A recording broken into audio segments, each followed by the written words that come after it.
Clip number 1761۔ اس clip میں آپ قرآن پاک کی سورہ مدثر کی آیت نمبر 31 سے 37 تک کی تلاوت، ترجمہ اور تفسیر قرآن صراط الجنان سماعت فرمائیں گے۔ بسم اللہ الرحمن الرحیم۔ ترجمہ: اللہ کے نام سے شروع جو نہایت مہربان رحمت والا ہے۔ وما جعلنا اصحاب النار الا ملائکہ وما جعلنا عدتهم الا فتنة للذین کفروا لیستیقن الذین اوتوا الکتاب ویزداد الذین آمنوا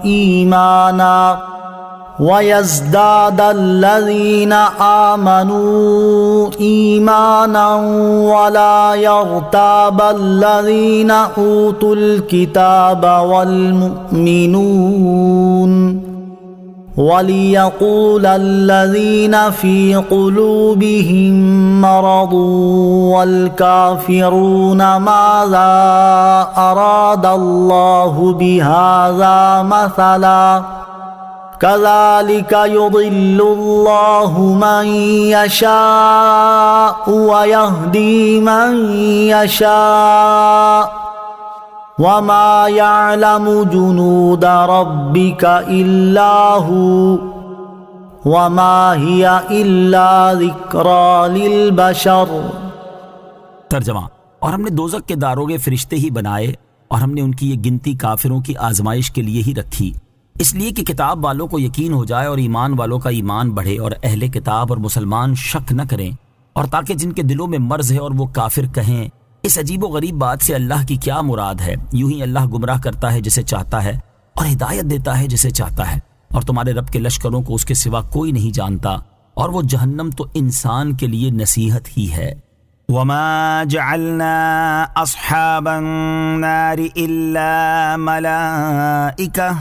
اور ہم نے دوزخ کے داروغے فرشتے ہی بنائے۔ شان نزول: حضرت عبداللہ ابن عباس رضی اللہ تعالی عنہما فرماتے ہیں، جب یہ آیت نازل ہوئی جس میں دوزخ پر مقرر فرشتوں کی تعداد 19 بتائی گئی تو ابو جہل نے قریش سے کہا، تمہاری ماں تم پر روئے، محمد مصطفیٰ صلی اللہ تعالی علیہ وسلم نے خبر دی ہے کہ دوزخ کے داروغہ 19 ہیں، اور تم انتہائی بہادر اور تعداد میں کثیر لوگ ہو، کیا تم میں سے 10 مرد دوزخ کے ایک داروغے کو نہیں پکڑ سکتے؟ ابو الاشد بن اسید نے کہا، میں اکیلا ان میں سے 17 کو کافی ہوں گا، 10 اپنی پیٹھ پر رکھ لوں گا اور 7 اپنے پیٹ پر، باقی 2 کو تم سنبھال لینا۔ اس پر یہ آیت نازل ہوئی اور اس کا خلاصہ یہ ہے کہ اللہ تعالیٰ نے دوزخ کے داروغے انسانوں میں مرد نہیں بنائے جن پر کفار غالب آ جائیں گے، بلکہ اللہ تعالیٰ نے دوزخ کے داروغے فرشتے ہی بنائے ہیں، لہٰذا ان میں ایسا کون ہے جو فرشتوں پر غالب آ سکے؟ اور اللہ تعالیٰ نے ان فرشتوں کی یہ قلیل تعداد کافروں کی اس آزمائش کے لیے ہی رکھی ہے کہ وہ اللہ تعالیٰ کی حکمت پر اعتماد نہ کر کے اس تعداد میں کلام کریں اور کہیں کہ 19 کیوں ہوئے۔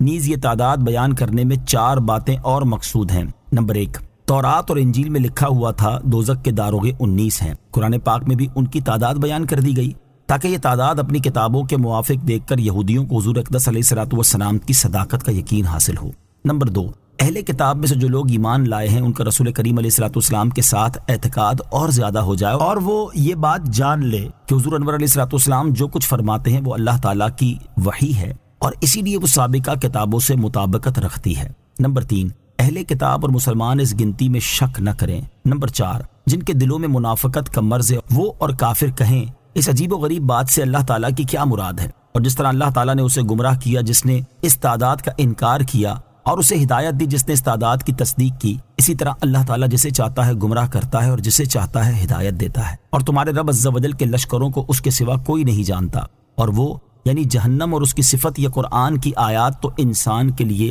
نصیحت ہی ہے۔ کلا والقمر واللیل اذ ادبر والصبح اذا اسفر انها لإحدى الكبر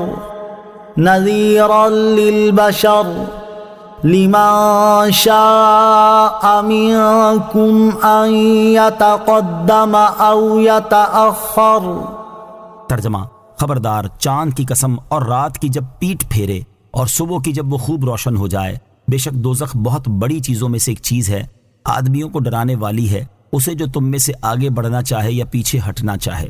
انہا لإحدى الکبر، بے شک دوزخ بہت بڑی چیزوں میں سے ایک چیز ہے۔ اس سے پہلے اللہ تعالیٰ نے چاند، رات اور صبح کی قسم ارشاد فرمائی، کیونکہ ان میں اللہ تعالیٰ کی قدرت کے عجائبات ظاہر ہیں۔ اس کے بعد اس آیت اور اس کے بعد والی 2 آیات میں ارشاد فرمایا کہ بے شک دوزخ حضرت آدم علیہ السلام کے زمانے سے لے کر قیامت تک کے تمام گناہگار جنوں اور انسانوں کو عذاب دینے پر اللہ تعالیٰ کے قادر ہونے پر دلالت کرنے والی بہت بڑی چیزوں میں سے ایک چیز ہے۔ اور یہ دوزخ آدمیوں میں سے اس کو ڈرانے والی ہے جو تم میں سے ایمان لا کر بھلائی کی طرف یا جنت کی طرف آگے بڑھنا چاہے، یا کفر اختیار کر کے جنت سے پیچھے ہٹنا چاہے اور جہنم کے عذاب میں گرفتار ہونا چاہے۔ اس سے معلوم ہوا کہ انسان اپنے اعمال میں مجبور محض نہیں، بلکہ اسے ایک طرح کا اختیار حاصل